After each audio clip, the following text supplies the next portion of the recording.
Assalamualaikum warahmatullahi wabarakatuh. Kembali lagi di channel Radio Dunia Lain. Assalamualaikum. Di video kali ini saya akan menceritakan sebuah kisah dua sejoli yang mengalami rangkaian kejadian horor, di mana salah satunya melakukan kegiatan olahraga ekstrim yang dilakukan di hutan yang angker. Bagi kalian yang ingin baca ceritanya secara langsung, bisa klik link di kolom deskripsi. Bagaimanakah kelanjutan ceritanya? Dan jangan lupa klik tombol subscribe, nyalakan loncengnya. Wa isma'u wa'u. Tanpa berlama-lama, mari kita ke alur ceritanya. Aku pun menuntun Deno menuju warung itu. Silakan mas, itu kenapa temannya? Kok lemes begitu? Tanya bapak pemilik warung. Tidak apa-apa pak, ini teman saya lagi sakit, masuk angin. Jawabku meyakinkan. Bapak itu hanya tersenyum dan bergegas menyajikan pesanan kami. Makanan dan minuman pun tersaji. Aku biarkan Deno makan dan memberi ruang agar aku bisa lebih leluasa menginterogasi Deno saat dia mulai tenang. Selesai aku dan Deno menyantap bakmi Jowo dan teh hangat, aku kembali menanyakan pertanyaan yang membuat Deno menangis. Bro, pacarku sakit di rumah sakit, tidak tahu kenapa. Aku tidak tenang diganggu terus kayak gini. Aku nggak betah, ucap Deno sambil menangis. Gini Den, aku cuma pengen tahu sebabnya apa. Soalnya tidak ada kebakaran kalau tidak ada api. Deno pun berbisik pelan. Ini pasti karena aku bersetubuh di hutan dekat gunung. Bajingan! Refleks, aku berkata kasar mendengar kesalahan fatal Deno. Terdengar juga pas Deno berbisik, bapak penjaga warung mengamati. Ada sedikit tatapan sinis dari bapak warung bakmi Jowo itu. Kami pun menuju tempat bapak itu untuk membayar. Selesai memberikan kembalian, bapak itu memberikan wejangan dan saran. Mas, sebelumnya minta maaf. Saya tahu masalahmu. Di daerah sini ada ponpes. Siapa tahu kiai di situ bisa bantu masalahmu.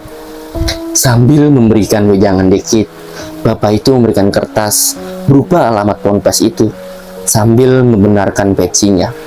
Terima kasih banyak ya pak, kami bersyukur.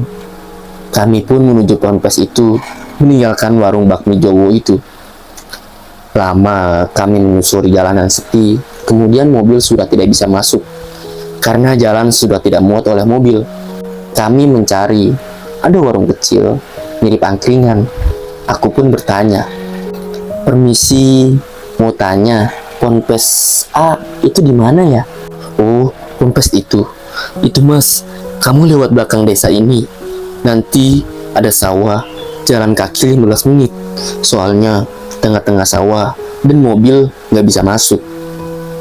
Oh iya mas, terima kasih. Kami pun melanjutkan menuju ke ponpes A sesuai navigasi manual mas penjaga angkringan tadi.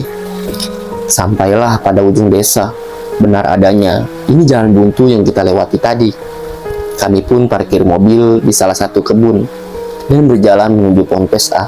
Amboy, jalannya becek dan gak ada ojek. Benar-benar seperti mau ke sawah. Yang bikin merinding ketika flash HP kadang menyorot orang-orangan sawah. Sumpah, bikin merinding. Mana gelap banget lagi. Lama kami berjalan, ada sedikit cahaya obor. Lah, ini kenapa nggak pakai lampu, tapi pakai obor? Bangunannya besar banget, bahkan dalamnya nggak kelihatan. Ketutup pagar beton yang menjulang tinggi.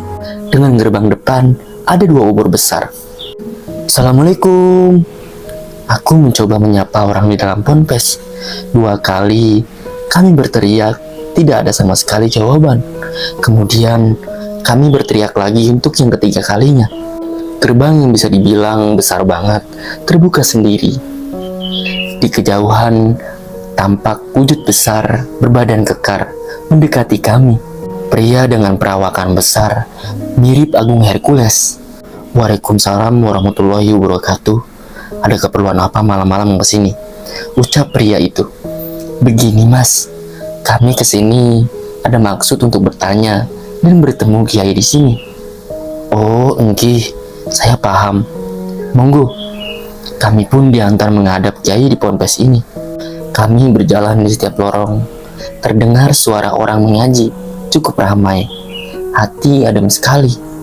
Langkah kami berhenti pada ruangan di paling pojok. Gus, ini ada yang mau bertemu. Gus, ini ada yang Gus, ini ada yang Gus, ini ada yang mau bertemu Pak Kiai. Suruh wudhu dulu. Terdengar suara laki-laki dari dalam ruangan itu. Cukup dibilang pondok ini sunyi, tenang, dan adem karena berlokasi di tengah-tengah sawah, jauh dari pemukiman penduduk. Kami pun mengambil air wudhu dan diarahkan menuju ruangan. Bilik gelap hanya bersinarkan lilin kecil. Kami pun mengambil air wudhu dan diarahkan menuju ruangan bilik gelap, hanya bersinarkan lilin kecil. Monggo mas, duduk di situ, nunggu Gus sama Kiai datang ke sini. Gimas, matur suwun. Pria besar tersebut meninggalkan kami di bilik tersebut. Nik, klek. Suara pintu tertutup seperti dikunci. Ada sedikit bayangan mendekat. Kesini sedikit mendekat. Sini, biar kelihatan. Suara pria itu tapu. Masih sebatas bayangan. Kami pun mendekat. Terlihat dengan jelas pria tua berjenggot putih. Dan ini kiai tersebut. Ngapunten kiai, saya penong sedelo dik. Diam sebentar dik. Belum habis bicara, omonganku sudah dipotong oleh kiai tersebut. Masalahmu berat dik. Kamu sudah melanggar 2 perkara. Dan itu dosa besar dan berat. Tapi Allah Subhanahu wa Ta'ala Maha Pengampun. Saya insya Allah bisa bantu, tapi ada syaratnya. Deno pun disuruh sholat tobat dan berzikir, mohon ampunan atas semua dosanya, agar dimudahkan dan diberi keselamatan. Kiai tersebut kemudian membawa sebotol air. Deno disuruh minum air itu. Alhasil Deno muntah-muntah. Muntahannya bukan muntahan seperti orang biasa, tapi memuntahkan darah dengan bau busuk, belatung, dan segumpal rambut. Di sampeyan wis diincem karo demit alas, karo alas gunung, yang artinya, dek, kamu sudah dijadikan target sama setan hutan rimba dan setan hutan gunung. Kamu tahu nasibnya dukun yang kamu minta tolong. Kata kiai itu membuatku syok dan tercengang. Deno ternyata juga menyekutukan Allah. Tidak habis pikir aku sama Deno. Kiai itu pun melanjutkan pembicaraannya dengan hanya menggeleng. Mati. Beliau bercerita bahwa Deno merasa terganggu karena diikuti oleh setan dari gunung tempat dia berzina. Dik, begini, kamu pernah dengar serat jiwa? Siapa tahu kamu diberitahu dukunmu. Dukun kamu memberikan serat jiwa untuk kamu, menjaga kamu dari setan gunung dengan minta bantuan setan hutan. Tapi salah, setannya malah balik mengamuk ke dukunnya. Inginnya dukunmu mau mengadu setan hutan, tapi meleset. Tidak tahu kalau setan alas dan setan gunung berkerabat. Akhirnya mati. Dukunmu dikeroyok setan 2 hutan. Pokoknya saya insya Allah bantu. Semoga Allah mengizinkan. Kami pun disuruh nginep di sini. Besok Pak Kiai minta diajak ke kedai dan ke tempat pacarnya Deno dirawat. Beliau menganjurkan untuk minta maaf kepada demit gunung dan demit alas. Setelah pembersihan, disuruh mengadakan pengajian di kedai dan di rumah sebulan sekali.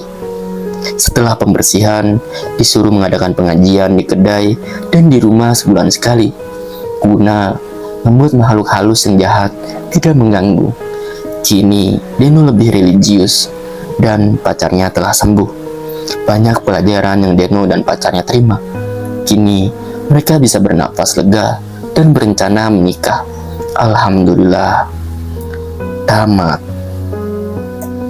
Dari sini kita bisa banyak belajar bahwasannya kita sebagai makhluk bumi harus saling menghormati satu sama lain. dan lebih baik tidak membuat maksiat di tempat-tempat umum atau di tempat-tempat yang terkenal angker. Salam dari saya. Terima kasih sudah melihat videonya.